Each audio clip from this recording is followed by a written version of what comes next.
En primer lugar, la pregunta que formuló con anterioridad en la que hablaba de las medidas concretas, ¿esa se la puedo responder o nos quedamos solo con la última? Digo, porque como le genera siempre tanta confusión, para que me lo aclare.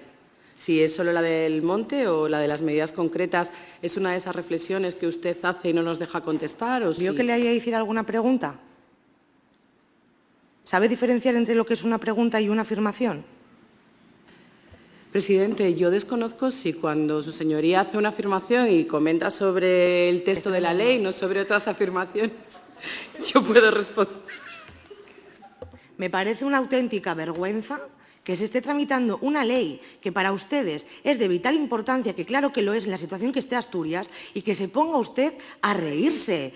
Pero qué falta de respeto y de educación hacia todos los asturianos es por su parte. La vicepresidenta de Asturias riéndose, vamos, porque no sabe lo que responder de su propia ley. Le estaba hablando de los montes, le pregunté por los montes. Si usted no sabe diferenciar entre lo que es una pregunta y lo que es una afirmación, no es mi problema. Y no es la primera vez que lo hace. Lo que pasa es que quiere usted perder tiempo porque no sabe lo que tiene que responder, señora Llamedo. ¿Cuántos años llevan esperando los vecinos a que les devuelvan los montes? Muchos. ¿Fija población y crea riqueza? Sí. ¿En esta ley está contemplado la devolución de los montes? No.